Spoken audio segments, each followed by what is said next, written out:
Allez, on plonge directement dans le vif du sujet. Bienvenue dans ce décryptage où nous allons explorer ensemble un véritable changement de paradigme dans notre façon de concevoir la consommation. Vous le savez, pendant des décennies, notre développement économique a reposé sur une logique implacable. Consommer toujours plus de ressources. Mais face aux limites de ce modèle qui saute aux yeux de tous aujourd'hui, une nouvelle approche très intéressante émerge, l'économie de la fonctionnalité et de la coopération, souvent abrégée en EFC.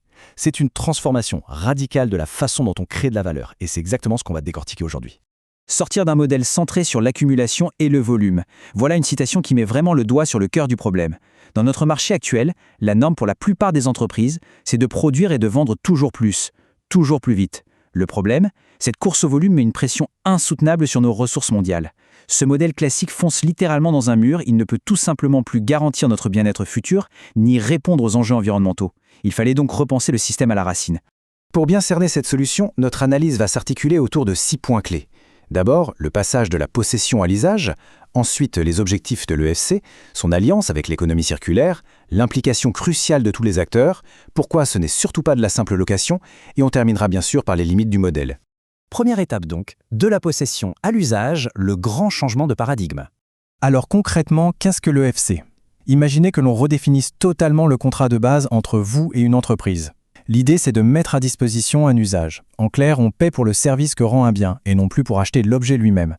Et ça change toute la dynamique. Pourquoi ? Parce que le vendeur reste propriétaire de l'objet tout au long de sa vie. Du coup, il a soudainement tout intérêt à ce que ce bien soit ultra performant et robuste sur le très long terme. Fini l'obsolescence programmée ? C'est un contraste saisissant quand on y pense. Dans l'ancien monde, l'ère industrielle classique, tout tournait autour de la propriété, du volume des ventes et, soyons honnêtes, du remplacement très rapide des objets cassés. Dans ce nouveau monde proposé par le FSC, on se concentre à fond sur la valorisation de l'usage, la qualité à long terme et le service. L'offre répond enfin à un vrai besoin tout en s'inscrivant dans la durabilité. C'est un changement de logique total. Passons à notre deuxième point, les objectifs de l'EFC. Réduire et valoriser. Le but de tout ça, il est limpide.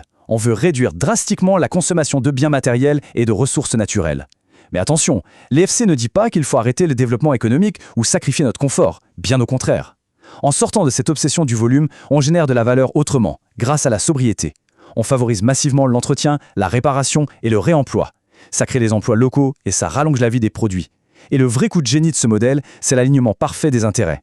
Ce qui est bon pour l'entreprise devient bon pour le client qui a un super service et bon pour la planète. Ce qui nous amène directement au troisième point, l'EFC comme allié de l'économie circulaire, une force combinée. Le FFC ne travaille pas en solo, c'est une véritable alliée de l'économie circulaire. Elle travaille en parfaite synergie. Pensez-y comme à un duo. L'économie circulaire s'occupe de la matière, du cycle de vie physique des produits, de l'éco-conception jusqu'au recyclage. De son côté, les FFC gèrent l'immatériel, c'est-à-dire comment le service est vendu et utilisé.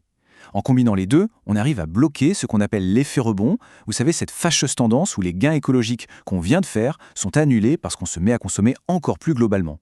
Ensemble, ces modèles cadenassent ce risque. Quatrième partie, l'implication de tous les acteurs ou la création d'un écosystème coopératif. Pour qu'une révolution pareille fonctionne, une entreprise toute seule dans son coin, ça ne suffit pas. C'est tout un territoire qui doit s'y mettre. Et ça touche tout le monde, de l'industrie lourde à l'agriculture en passant par la distribution. La clé, c'est la coopération. Il faut que les entreprises, les élus locaux, les opérateurs et nous, les citoyens, on se mette autour de la table pour créer des solutions qui s'intègrent à nos vies. Et bien sûr, ça demande de nouvelles compétences. C'est pour ça que les chercheurs et les pilotes de projets sont sur le terrain pour accompagner tout le monde et professionnaliser cette approche. Cinquième point, et c'est absolument crucial, c'est différent de la simple location et ce n'est pas une option d'achat. Là, on touche à une idée reçue qu'il faut absolument démonter. Le FSC n'a rien à voir avec de la location classique et encore moins avec la location avec option d'achat, la fameuse LOA qu'on voit partout pour les voitures par exemple. Pourquoi ? Parce que la LOA vise, au bout du compte, à vous faire acheter le produit. Elle reste complètement bloquée dans l'ancien modèle de la vente en volume. Pire, dans une LOA, l'entreprise a tout intérêt à vous refiler la propriété de l'objet juste avant qu'il ne commence à tomber en panne. Le FSC, c'est l'inverse. C'est un engagement sur le long terme où le vendeur garde l'entière responsabilité si ça casse. C'est lui qui assume le risque de performance, pas vous. Enfin, sixième et dernière étape, les limites de ce modèle et les défis à relever. Parce que oui, sur le papier, tout ça a l'air magique, mais la réalité du terrain est complexe. Déjà, il y a la barrière psychologique. Nous sommes habitués à posséder nos affaires depuis des générations. Faire changer cette mentalité, c'est un défi colossal. Ensuite, il y a un immense besoin de clarté juridique. Quand on s'abonne à un service sur le long terme, les prix doivent être transparents et nos données personnelles, le fameux RGPD, doivent être hyper protégées. Surtout, les professionnels ne doivent laisser aucune ambiguïté sur le véritable impact environnemental de ce qu'ils proposent pour éviter toute forme de tromperie ou de greenwashing. Il faut l'admettre, à l'heure où l'on se parle, l'adoption de l'IFC à grande échelle, on n'y est pas encore totalement. C'est un concept qui est encore en phase de développement. Les secteurs d'activité ne le comprennent pas tous de la même manière. Et bien qu'il y ait plein de superbes initiatives locales qui fleurissent, transformer des modèles économiques entiers, ça prend du temps. C'est vraiment une démarche très progressive. Et cela nous laisse sur une réflexion finale assez vertigineuse. Face à la pression sur nos ressources et l'urgence de faire durer nos objets plus longtemps, les FC ressemblent vraiment à une porte de sortie par le haut.